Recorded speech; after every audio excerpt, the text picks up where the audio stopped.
a topic called based on e-bikes and e-scooters that on the bike path. The purpose of this meeting today, this workshop, is to fact find, get information about what other communities have done. I know that there's a lot of people out there that have talked about this particular issue. I know there's both sides that are for and against, but today I'm asking the combined committees just to gather information, and we'll talk about this in greater detail down the road. But we do have some guests here today that are business owners up in Lake George that are in the business of having an RV park along with concept of leasing and the sale of e-bikes. So I would ask them to come to the podium at some point in time to talk about that concept. But I know that there are issues out there. There's questions that need to be answered. And this is the first place to start to develop some ideas and concepts and get the word out. Those people that are watching it from the Zoom, I would ask you to hold any of your comments to the latter part of the meeting as we go through this. So at this point in time, I will turn this over to Connor Morgan and his dad, Kevin.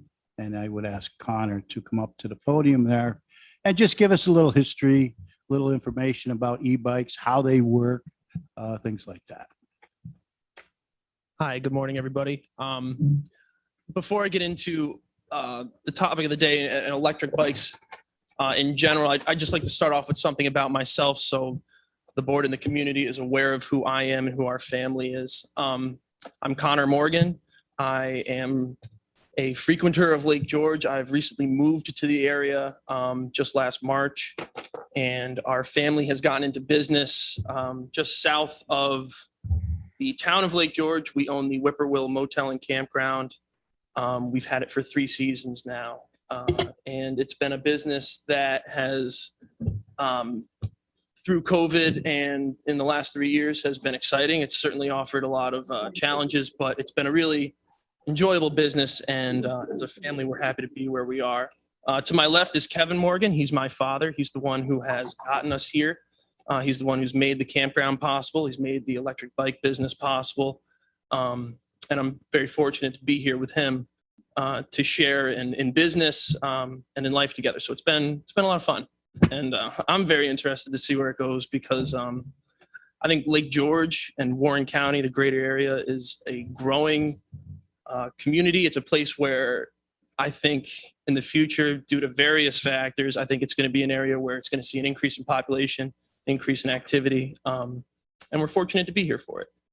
I graduated from Albany Academy in 2015. I went on to Oneonta State University. I studied communication science, and I had a minor in philosophy, and I graduated from there last March.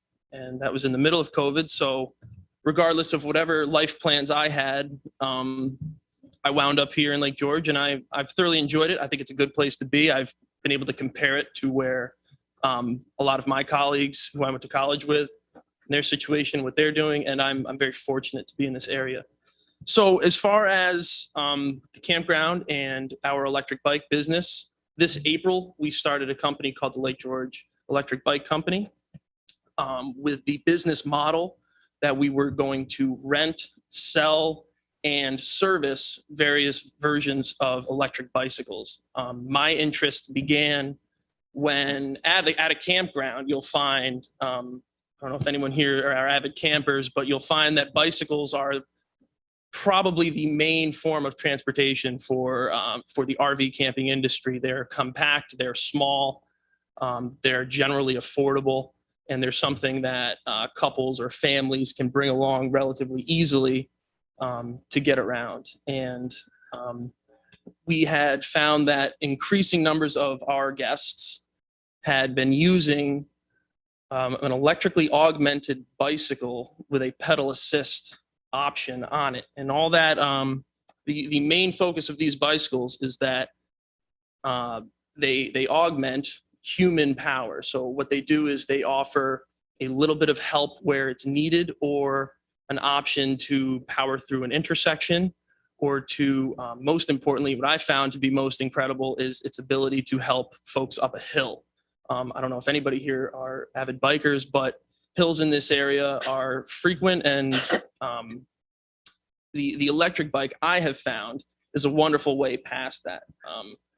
In my experience, starting the company in April, I've had the ability to talk to over probably 50 people in the community who live in this area, and then probably hundreds as far as people who've come in, and just the interest that has been generated around e-bikes. I've had an opportunity to talk to them about them.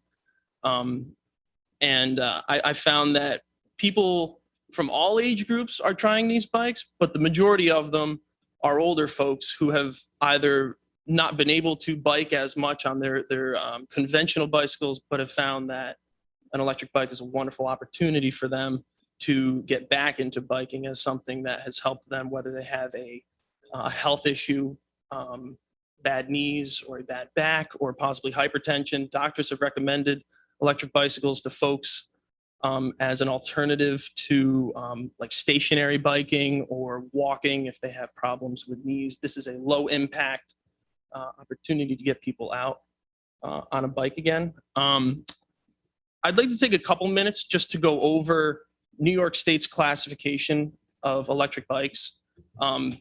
As anything, there are various versions of this technology that's coming out. And I think it's important for the committee members and for the community to be properly educated on these things, as I've had to take the time myself, because as a business owner, I want to know the product as best as I can. So I've had one since September of last year, a personal bike. I have over 1,000 miles on it, just riding around the area and enjoying it. And I'm here to advocate for them, because I think there's something that would only bring an opportunity to folks, again, who aren't able to bike. I think it's something that would bring biking into the area more so than it already is. And it opens a door to more people to be able to use these. I've had, of these 3 types of bikes, I believe I've found that there are 2 that are optimal for the Warren County Bike Trail and for the Warren County area. If the committee were to go forward with any type of discussion as far as allowing these types of bikes on it. The first type of bike is called the Type 1 pedal-assisted bicycle. There's a motor somewhere on the bicycle connected to a battery or some type of power source. New York State has identified that anything under 750 watt is considered legal in New York State, and 750 watts equates to about 1 horsepower. And it's typically either located in the rear hub of the bicycle or in the mid-drive, which was considered the drivetrain where you're actually doing the pedaling. Type 1 is a pedal-assisted bike only, and that is under 20 miles an hour of its capability.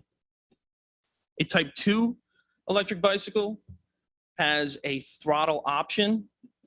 In my experience with electric bikes, I've had, in stock, we've had around 30.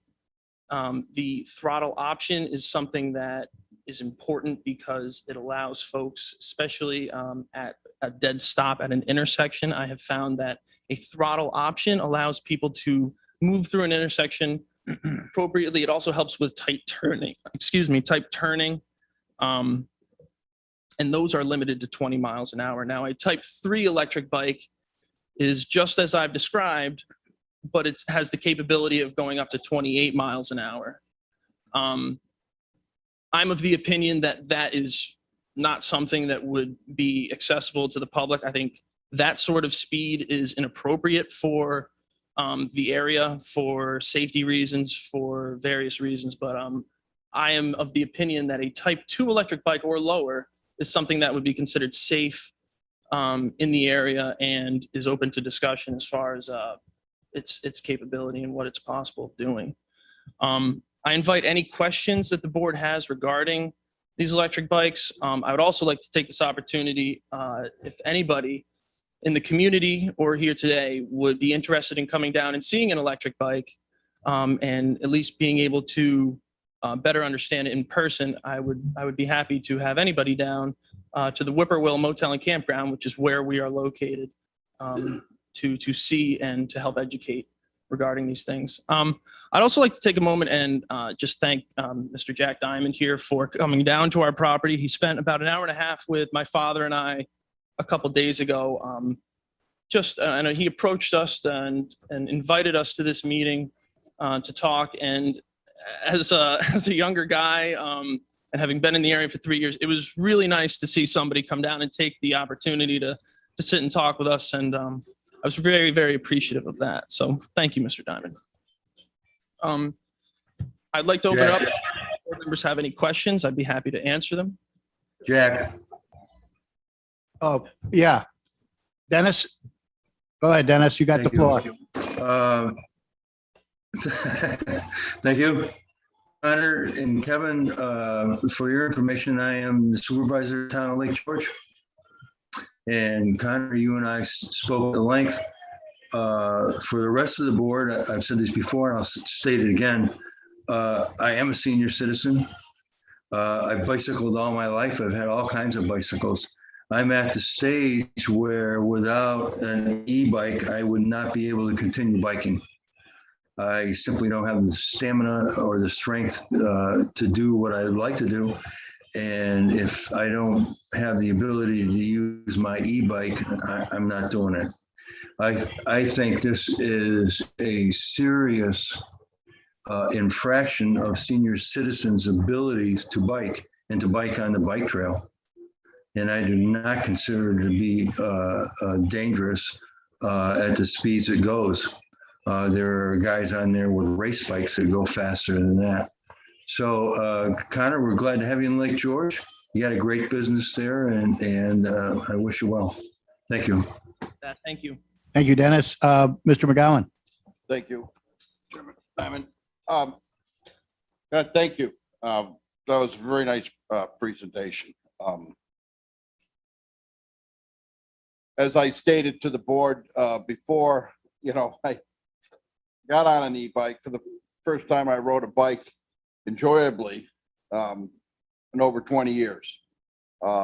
It was exactly what you stated to me, and it was an assist. I did go down the middle of a road where I rode this up north to see how fast I could go. But I'll tell you, it raised the breath on me because you have to push it if you want to go 28 miles an hour. They are an assist, and what I find that and in your studies, have you found what an average bicycle pedals at? So we found that a conventional bicycle averages on flat ground for a 170-pound person is about anywhere from 13 to 18 miles an hour is what an average road bike will do. Now, we all know that there are the road bikes out there with the incredibly skinny tires. They're incredibly lightweight. The technology has gotten to a point where you really can't get much lighter with the bikes, and on flat ground, conventional bikes are reaching up to 30 miles an hour. Now, I'm not saying that that's a problem at all, but what I would suggest to the committee and to the community is that if accidents are occurring because of speed on the Warren County Trail or in this area, I would suggest more effort be put towards bicycle behavior and proper behavior on the bike trail in order to educate people, because I've ridden the bike trail many times. I enjoy having it. It does connect directly to our business. We're very fortunate to have it there, and it's something that I find to be absolutely wonderful to have in the community. So if anything, I believe some education or signage or public statements or the electric bike company could be a resource for folks in the area to come and learn about proper etiquette on the bike trail. So speed, I don't believe is the main concern of electric bikes. I haven't found them to be something that people are achieving greater speeds on than regular bikes. They are heavier, so they are more stable at relative speed. So if you're doing 14, 15 miles an hour, which for electric bikes is the average speed, I have found them to be a little bit more stable because generally the type of bikes that we're working with have a larger tire. They offer a little bit more contact with the ground. And just the weight of the tire and the bike itself offers increased stability in my opinion. Now, what has come to our attention and what we've found is that the acceleration of these bikes. So if you're at a stop, if you're at an area where you need to cross a road, like you get up towards, from here, you're going south towards Glens Falls, there's areas where the bike trail does connect to roadways where you do need to cross roads. The throttle option or the pedal assist option has allowed people to maneuver those types of obstacles a little bit more safely, I've found. I've done it myself. I've seen folks do it. I've walked the trail in the morning and I can't help but notice the number of electric bikes out there. I also can't help to notice the age group that are riding these electric bikes. A few studies that I have found have seen that the majority of people my age who are using electric bikes are people who are using it as an alternative means of transportation. So they're not using it necessarily for recreation, but as something to get from A to B, to get to their job in the morning, or to get to the gym or something like that. I've found that the majority of my customers and the majority of people I've seen on pedal assisted bikes are older folks who have seen this as an alternative to regular biking. And just if I could share a quick anecdote, there was a gentleman who came in early in the summer before I was approached by the committee to stop renting bikes on the electric bike trail, or excuse me, on the Warren County bike trail. He came in, he was an older gentleman. He had a couple grandkids with him, and I believe it was his daughter. And he was quite cynical about coming up as someone who had never been on an electric bike before. He had come in, he wasn't too happy with dealing with me. He was obviously paying for having his kids come out. And he just generally wasn't pleased with the position he was in, coming and trying something with an electric motor on it. It's a bicycle in his mind, and he didn't feel that this was something that would be useful for him, and he didn't like it. But I explained the bike to him. With anybody who comes onto our property to work with these e-bikes, we typically go through a 15 to 20 minute demonstration, one of how the bike works, the important components of it, specifically braking, how braking works with the motor. And we do a pretty good extensive safety meeting with these people. So I went over that with this gentleman. He went on the bike for an hour and he came back, and it was one of the highlights, I think, of my summer was talking to this gentleman, seeing the smile on his face, and his interest in the bike itself. He wanted to know absolutely everything about it. He wanted to know why it did this, why it did that. And he left there with a big smile on his face, and he went on to purchase one online through one of the companies. One that we work with is called Rad Power Bikes. They're out of Seattle. They make a very nice bicycle that they've tailored it to pretty much any kind of person who wants to use these bikes. And that's why this gentleman went with Rad, is because they make a specific version called a step-through electric bike, which means it's simply easier to get on and off of. It's more accessible for people. So it was very enjoyable to see how this guy reacted to this. His initial displeasure with the bicycle, and then leaving very enthusiastic about it, really justified my interest and moving forward with the bike company itself. Can I still follow through? Sure. Good, Connor. It was true. And you know, and I know that feeling, because after I got off, it like I said, it made it wonderful. I live off of Birdsville, so I see the bike traffic coming up. In Birdsville, when you come off of Round Pond Road, there is a hill. So and I'm up and down there all the time. My backyard backs, right up to the bike trail, even though I'm not able to see it from my house. But on my walks and the work that I do down there around Glen Lake, I'm always seeing it. And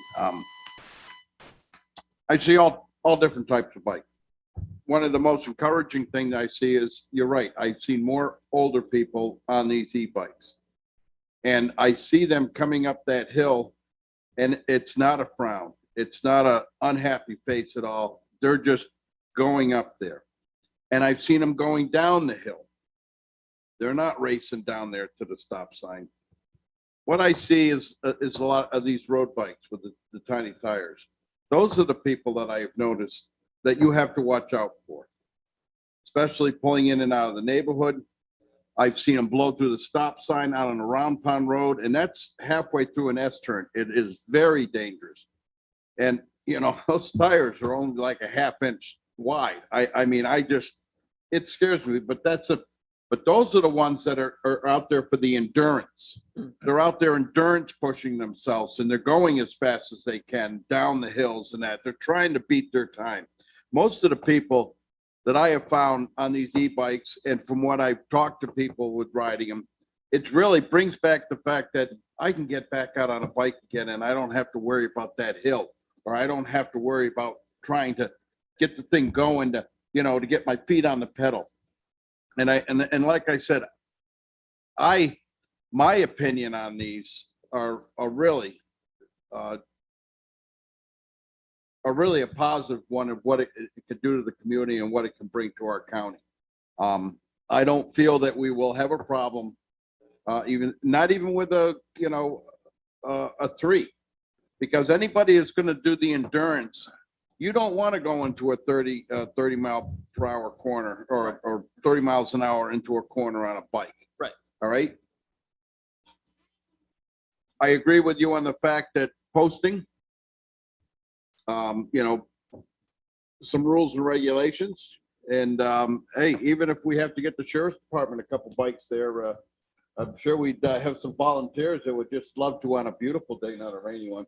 Not that too many people are out there on rainy days anyways, but I really think this is a positive thing. And I appreciate you coming up here and standing up and presenting this to us, because I really think it's a wonderful opportunity to increase our tourism up here. And I do believe these e-bikes are a wave of the future. I see a lot. There's a couple of them, start off at 1, but now I see 3 or 4 sometimes at Lowe's. Yeah. Them riding to work. I see them all over the place. I see, people coming into work. I mean, it's kind of nice. People don't want to get too sweaty coming to work, Yep. but they want to ride their bike and the ease in that. And it's a shame because it's always that small handful of people. It's just, just like the cars. You get a small handful of people that just always want to speed, Correct.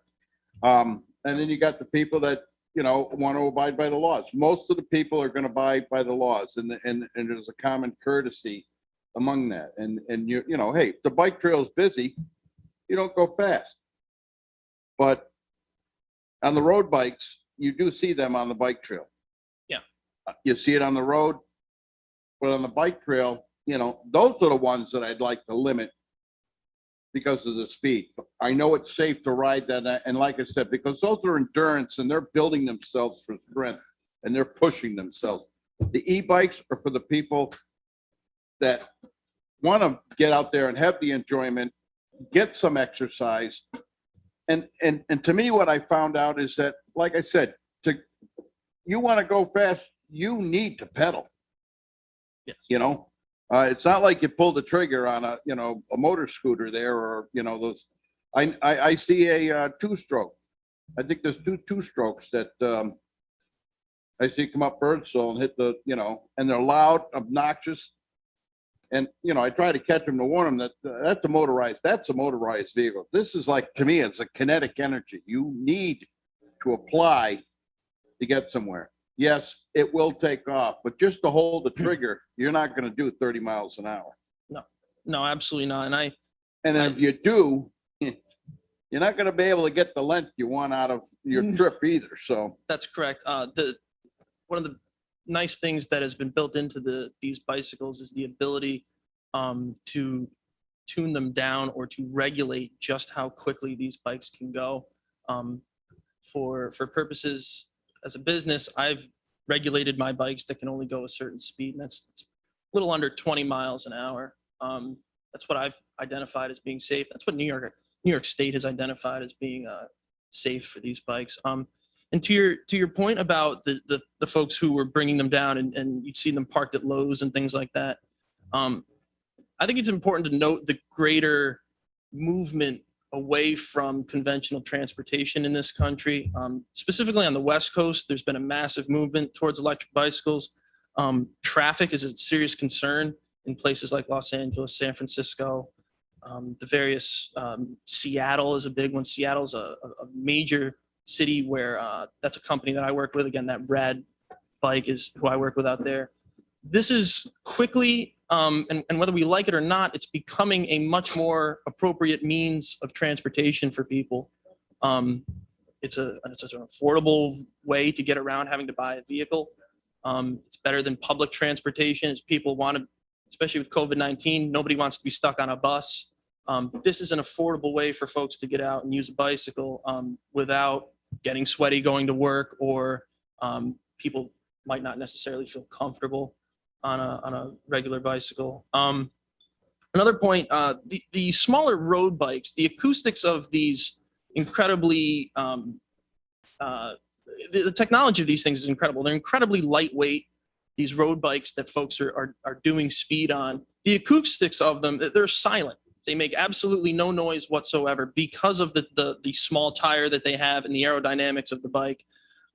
So you really don't hear them coming. With the bikes that we've had experience with, the size of the tire, they make a little bit of noise, and it's not noise that is intrusive or anything like that. But the road noise to me is good because you can hear people coming. They also all come with bells, and that's where these people, I think, education of bicyclists in the area would be very helpful, because just proper etiquette on the bike trail, I think, is needed. If there are any incidents on the bike trail, it's because of lack of communication between the two people involved in the accident, or various people. So I would strongly suggest that we seek to help educate people. We're in a tourist area. That's one of the pillars of this area, is the fact that there is a massive injection of people to this area for specific months out of the summer. People come with bikes from all over. They jump on that trail. It's a well-known trail. People come from all over to ride that trail. We've had folks stay at our campground who have accessed the Warren County Trail on their way to Vermont via the Empire Trail and up through into New England. So people come through here, and they may not be aware of the local laws. They may not be aware of proper etiquette on that trail. So if anything, I would happily help to educate folks, especially the tourists in this area, how to properly behave on that trail. Supervisor McDevitt. then Thank- Mr. Connell. Thank you very much. I'm Peter McDevitt. My ward in the city of Glens Falls probably represents the overwhelming majority of the bike trail. There are areas of the trail, Ridge Street, where the new Stewart's is, parts of Dix Avenue, where we have a Cooper's Cave restaurant, and, Dairy Cream, parts of Hunter Street, where we see a higher concentration of children walking, a higher concentration of senior citizens walking. We just see a higher concentration of humanity using the trails. Okay. First of all, I'd like to take you up on your offer to learn more about it. My son has a neighbor that has a bicycle like this. Senior citizen, absolutely loves it. Okay. So I can appreciate where there are parts of the bike trail that are more challenging in terms of peaks, valleys, hills, where certainly I think this could make logical sense. I am concerned relative to the parts of the trail, particularly in my ward, where people meet, they congregate, they walk, children, grandchildren, kids a little bit out of control. And so again, a higher concentration of humanity using the trail, and they're certainly the majority of the bike trail is, it's maybe not used as heavily. And as a result, we don't see the prevalence of the problem that I'm identifying right here. The concentration of humanity, people that are a little bit unsure in terms of walking, children, and as a result could create an unsafe situation. So let me be the skunk at the picnic here, and let me just throw that on the floor for what it's worth. Okay. Absolutely. Thank you. My answer to that, I think, would be consistent with better education of bicyclists and people in general on the trail. It is a multi-use trail.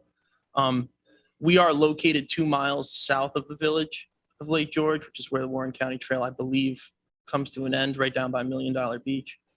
There's been a fair amount of traffic down there. I think more and more people are using the trail every year. But just as a for instance, if you're on one of these regular bikes and you're on a 20-mile ride and you're exhausted and you're tired, and what I've seen multiple times is people on these faster conventional bikes are exhausted and they put their head down and they're going through, and they've got the stance that you do on these bikes is more forward looking. So people put their head down. I'm not saying that electric bikes are free of that. I'm not saying that this eliminates that, but I think that in the higher density areas, the potential for an accident is always going to be there. It's not something that I think that electric bikes are going to eliminate. It's not something that I think higher density areas of the bike trail, I think that's going to be a consistent problem. Now, do I think that electric bikes are going to increase the risk? No, personally, I don't. I haven't found in my experience for danger really to be a factor with these things. There is an inherent danger with biking. There's an inherent danger with walking out your door in the morning, but I don't find that these bikes, the ones that we work with, or the ones that the type 1, 2, or 3 for that matter, are ones that would increase risk to children or to anyone using the bike trail, really. If safety in the future is a concern, again, I strongly urge anybody that I talk to on bikes just to be aware. And one of the benefits of an electric bike is you're not as tired, you're not as mentally worn out on these bikes while you're riding. So you spend less time with your head down, hyperventilating, trying to get a good breath, and you're spending more time with your head up, looking around and enjoying what you're riding on. You're doing more sightseeing rather than you are hardcore workouts where oftentimes your senses are obstructed because you're so exhausted riding through on the bike trail. So that's how I have to answer that. Thank you. Supervisor Conover. Yeah, thank you. First, Connor, let me say you present yourself beautifully today. You're succinct and your whole approach is commendable.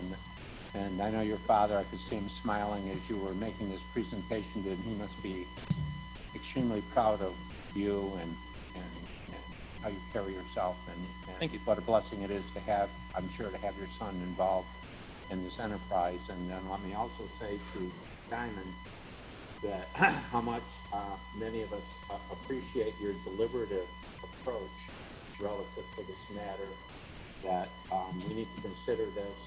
We need to consider this the way it needs to be considered, and I really appreciate that as well. And I'd like to take you up on your offer to help because I've learned an awful lot more about electric bikes since this matter has come to this board. I'm sure some people on the board here have frankly learned a lot more. And I think one of the challenges that we have is to, and I think there may be examples out there, Kevin, there may be examples of other communities that have already gone down this road. And I'm sure the sheriff would want to know as well, the good, the bad, the ugly, if you will, of their transition and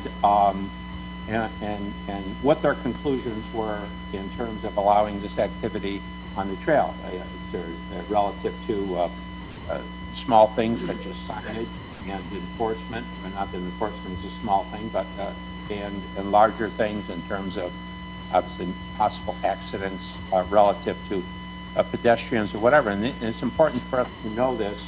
If we have communities that have gone before us, let's learn from that experience. Because otherwise, what I fear is going to happen is the concerns relative to, let's say, safety are not going to be allayed. They're not going to be satisfied. But if we had other examples in other communities where those concerns, frankly, didn't materialize, that would be a good thing. That would be a good thing to know. And maybe they even did an analysis after they did this activity to determine what more they needed to do or whether they continue the activity at all. So any assistance you could provide, Mr. Hajos, he's the head of our department. Maybe raise your hand, Kevin. Maybe the two of you could get together after the meeting to better inform us relative to the, as I say, the experiences of other communities. That would be a great thing for us to, so that we're not speculating about things more than what we need to speculate on. So I would take you up on that offer, and I think that would be good information for us to have, Mr. Chairman. Thank you. And that's I agree. what I have to say. Thank you. What I'd like to add, though, is that I have had some discussion with Superintendent Kevin Hajos and Sheriff Jim LaPlare, and I believe Kevin has done some preliminary work, but there's still a lot of facts that we need to consider and look into before we advance this to actually a committee committee meeting. So I'd like to ask Kevin at this time, just briefly, give us some background on what he knows and what other communities have done, and we'll go from there. Thank you. Connor, first of all, I want to say thank you to you and your father for coming. You did a lot of the homework that I had already done. You presented a lot of the classes. Oh, I'm sorry, I'm not talking into the mic. You presented a lot of the classes of the bikes and such to the individuals here. So a lot of that I didn't have to do. A couple of the other things that I'll just kind of go through real quick that I've kind of pulled my research on is, number one, the e-bikes are regulated by, it's a federal regulation, but that's only for basically consumer protection, such as manufacturing of the bikes. They do not regulate usage of these bikes whatsoever. Now, this New York State passed a law, I think it was late 2018, maybe early 2019, that allowed e-bikes to be used in New York State, but there's some stipulations on those, and I'll kind of go a quick run through of what they are. They do not need to be registered. The motor restriction, as Connor had said, cannot exceed 750 watts. Riders must be 16 years of age. Helmets are required. Street use on roadways of 30 miles per hour or less, unless the municipality regulates something differently. And they cannot operate on sidewalks unless, again, the local municipality passes a local law or ordinance. There have been pilot programs throughout the United States. There's not probably a lot in New York State yet. I think there's probably some communities working in that direction, but a couple of examples: the city of Boulder in Colorado, Park City, Utah, Seattle, Washington, all did year-long pilot programs, allowed the bikes to be used on certain trails, and within those time frames, they collected data. They collected, collisions or accident information, and they used, as Connor had said, they use people along the bike path or multi-use paths to provide that information. We have the Adirondack Bicycle Advocates. We have, Connor and their hotel and RV site located right next to it. They use those individuals to collect data. That data was collected from those three that I named, and they also did kind of a public outreach with them as well. After all three of those pilot programs, every single one of those cities allowed e-bikes to be used. So I don't have necessarily all the data to say what they collected or what collisions or incidents that they had, but each one of them instituted allowing e-bikes to be used on those bike paths. There was a couple other areas: Boise, Idaho, Tempe, Arizona, Scottsdale, Arizona, who didn't even go through a pilot program. They changed their bicycle regulations and allowed the use. And based on what they have said, there's been no issues. As Connor mentioned, and I heard Brad kind of say the same thing as well, these bikes aren't any different than a normal bike. They're a bicycle. The only difference is they have an electric motor to assist individuals using them. The majority of the people that are using these bikes are, and I think Connor said it, but I'll say it again, 35 plus in age. The fact of the matter is most kids aren't using these bikes, and most kids aren't buying these bikes because they can range from $1,200 to, I think Tim and I pointed out one this morning, $13,000. So your average kid isn't buying this bike to use and run around on. Most of these pilot studies that were done, they only allowed class 1 and 2 bikes. They did not allow the class 3 bikes. And one of the things that I don't think I heard Connor mention is when these bikes hit 20 miles per hour, they cut off. They cannot go above that with that power assist anymore. It has to be under their own pedal power, period. We have people on our bike path that are doing, 20 plus miles per hour. We can't enforce it. I don't have the staff to enforce it. I know that Sheriff LeVar does not have the staff to enforce it. They do, but it's not e-bikes that are doing it. It's normal bicycles as well. Connor said it all along, and some of the safety concerns that people have are speed. Can you enforce it? I'm not sure how we do. I don't think, and Jim can answer this question. I don't want to answer it for him. You don't have a radar gun that you can set some guy out the bike path to track people to enforce this. We don't. The conflicts with pedestrians or such, Peter, that you're referring to, the same conflicts happen with regular bicyclists. There's no difference. These bikes don't operate any differently except that they have an electric assist. They steer the same, they pedal the same. There's no difference in that. I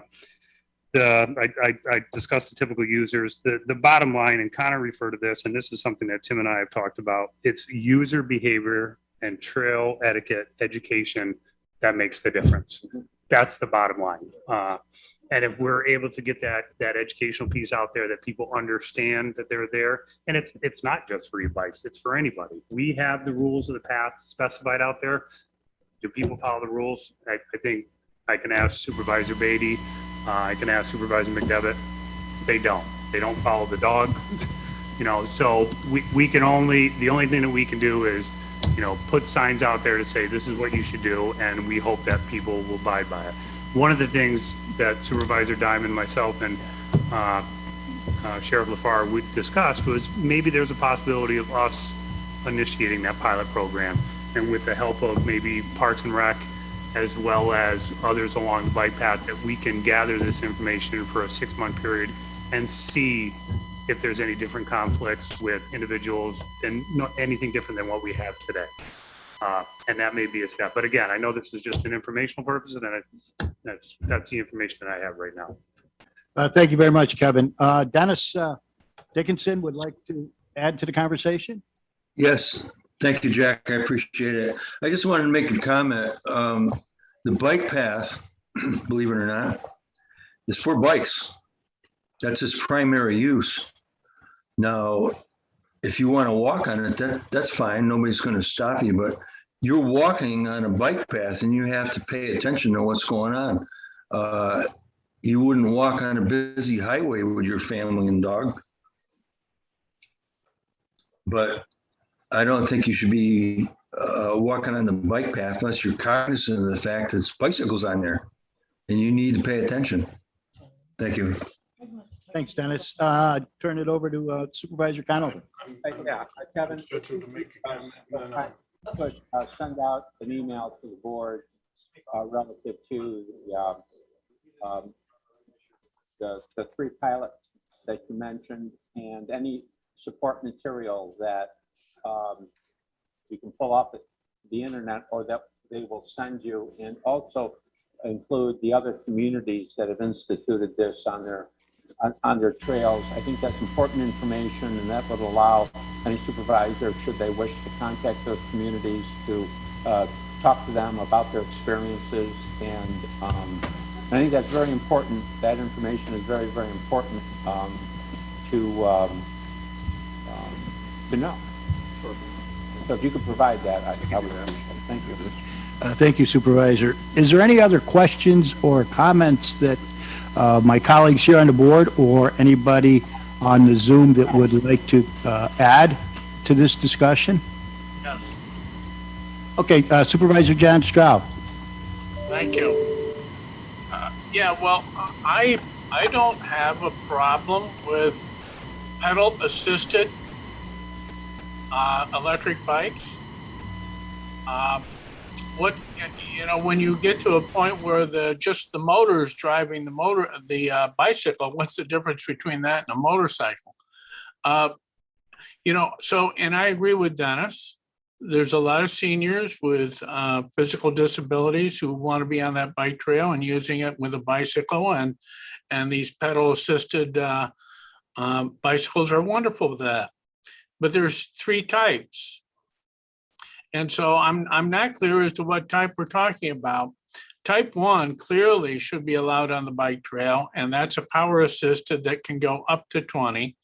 I think anything that goes past 20 miles an hour coming across a pedestrian could lead to a potential harmful situation. But you know, are we talking about type 1, type 2, type 3, or sometimes they're called class 1, class 2, class 3? Class 3 can go almost 30 miles an hour. I can see potential dangers with that. So I have not heard people talk about what type of classes we would allow. I certainly class 1, I think is a no-brainer.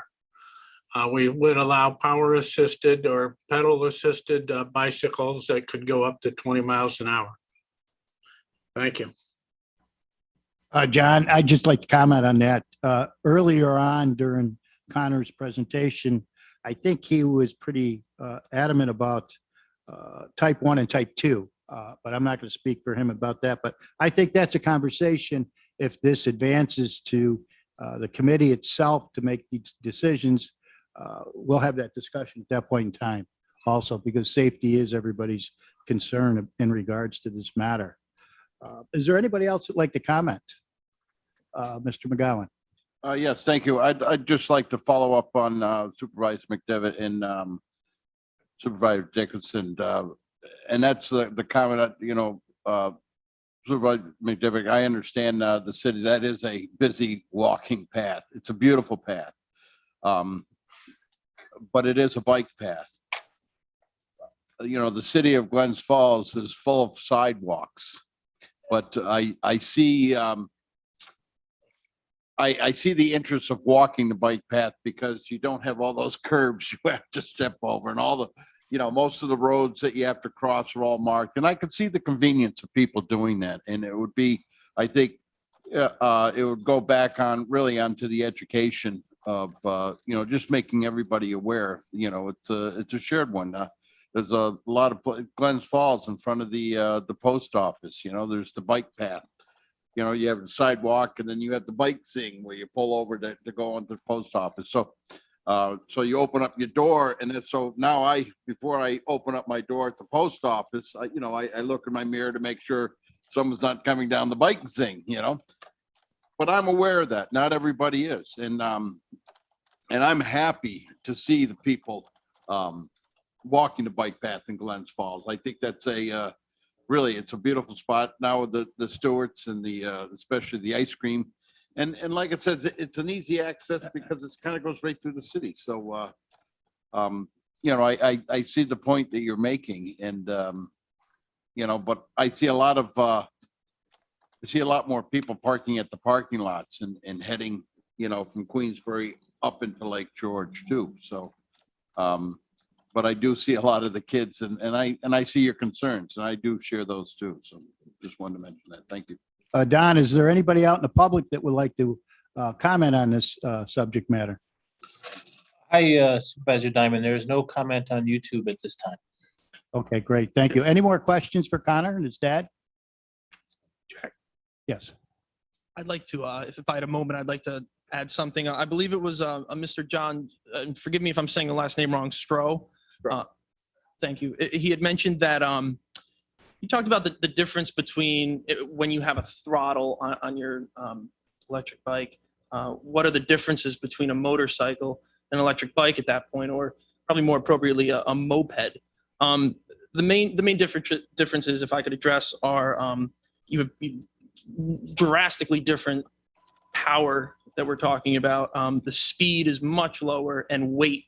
The reason I mentioned weight is momentum. On a motorcycle, they're heavier, harder to stop, and they're much more substantial as far as a means of transportation. The power, 750 watts equates to 1 horsepower, as we know. That is at peak performance of these bikes. If you were to operate an electric bike at peak performance for any period of time, any frequent user of an electric bike would understand that that is inappropriate usage of the bike, and it would lose effectiveness. It would not operate properly for very long because you would drain your power supply. And speed. I'd like to mention. Kevin had mentioned that 20 miles an hour is something that's appropriate. These bikes are governed to 20 miles an hour, and that is on flat ground or down a hill. So what I found, the technology of these things is wonderful. They've made them so that even on a down slope where momentum could be increased, they've governed these bikes so that they can only go 20 miles an hour, regardless of gravity or power ability. These bikes are limited to 20 miles an hour. So that's something I find is appropriate for the area.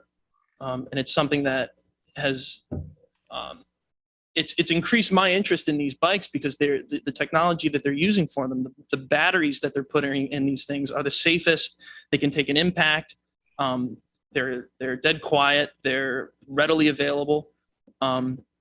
And they're making these things. And the reason I've gotten into the business is because they're to a point where they're safe and reliable, and an affordable option for people. So to your point about Mr. Stroh, about these bikes, I find them not really comparable to motorcycles for the reasons I stated. Thank you very much. Supervisor Beatty. Thank you, Chairman. I think I've mentioned it before. I walk every single day on the bike trail, at least 4 miles, sometimes twice a day, morning and evening. And it's never crowded. I walked this morning. I think I counted 8 people in over an hour and 20 minutes. I got to start picking up my pace, I know. But I don't have a problem with this. You know, from a guy who's walked that bike path probably 800-900 times.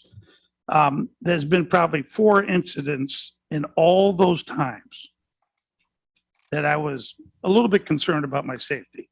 3 of them had to do with people with dogs. And 1 had to do with a bike who a guy was racing on it, probably going 20 miles an hour, probably going faster. He was flying. And when you mention education and etiquette, that's what it's all about. Because when somebody goes by me and they don't say on your left, which is the proper etiquette, I tell them, hey, on your left. I try to educate them right there in a nice way, but I do try to educate them. So, you know, adding these bikes, as long as they're not the class 2 or 3, but the class 1, I'm okay with it. Now, you know, one selling point is they're quiet. Well, that's one thing that actually I wish they were a little louder, because I would say 7 out of 10 people never say on your left. They never say it. 3 out of 10 do. And believe it or not, some of the young people, more of the young people say it than the older people. But when you have a quiet bike, you don't hear it. Now, I never stray past the middle ever. I'm not stupid. But I walk with another individual. We walk about 4 or 5 feet apart, and he doesn't hear as well. So I'm always grabbing him. I'm always on the lookout to see if anything's coming on the left, because I know they're not going to, 7 out of 10 won't say anything. So again, though, I personally don't have any problem with this, but I'm one person, and safety is still my paramount issue. And so that's just comments from somebody who walks it every single day and sometimes twice. Thank you very much, Supervisor Beatty. If there isn't any more comments, One more for comment. okay, one more comment from Supervisor McGowan. Sorry, Connor, just for my curiosity and everybody else, a class 3, what is the amperage of that? It would again be limited to 750 watts. What that would require is to make it a class 3, again, with the technologies of these bikes, is you can delimit or remove any restrictions on the bike, or some companies sell them as is. Most companies understand that a class 2 e-bike is what's considered legal. They've identified the 750 watt motor as what is appropriate that would accommodate various weights of people to provide enough power to get up a hill or to accelerate through a stop sign or an intersection. but the amperage on electric bikes varies greatly, but 750 watts is the cutoff that a class 3 electric bike could be. Anything over that, to my understanding, would be classified as a moped. And that's when rules begin to change as far as needing a license or needing a registration or being allowed on a roadway at that point. So what you're basically saying is that a class 3 and, possibly a class 2, people learn how to program them to change the programming? They can be programmed. That's typically only allowed, like things like warranties begin to get eliminated if you were to modify a bike in any way. So financially, they've tried to control that. But the public does have access to modify these, but it's not something that is like common knowledge. It's not something that people are going out and modifying them. But it would still the only modifications that can be done to a class 2 e-bike would be to make it go a few miles an hour faster. Most companies have that option or build that option into their bikes just because the laws vary throughout the country. And as a profit maximizing business, they're going to appeal to the greatest market that they can. So they make these bikes somewhat tailorable to the individual counties and towns' needs. So what you're saying is that a class 3, 750 amp, 1 horsepower motor, but no governor. Correct. Okay, thank you. Any other questions? Okay, I'd just like to summarize this workshop, and I want to thank Supervisor Conover because he is the chairperson of the Department of Public Works, and he agreed to participate in this joint workshop. I know that its intent was today to an educational format from the Morgan family and for us to gather some more facts. As it was mentioned earlier today, that our season is starting to come to a closure. We're preparing for winter, but I think this gives us an opportunity to look at this in greater detail and get some more information in regards to this. And if there's enough interest going forward, we could certainly consider a potential pilot sometime in the spring of 2022. I know that there are some local laws that we need to find out what the local laws mean in Glens Falls, Queensbury, and Lake George, and I think those components need to be worked into the equation. If there are local laws prohibiting these vehicles or motorized vehicles on the bike trails, we need to find that out. I'm also going to ask our insurance carrier in regards to insurance things. So there's a lot more research to be done, but this today's workshop was an educational exercise that I think I've gotten a lot out of it. And I think many of my colleagues here have, and we'll gauge the willingness to advance this to a pilot in 2022. And if I could just add here, I have direct access to the public between the two businesses that my family and I work on. I have the bike company and the campground.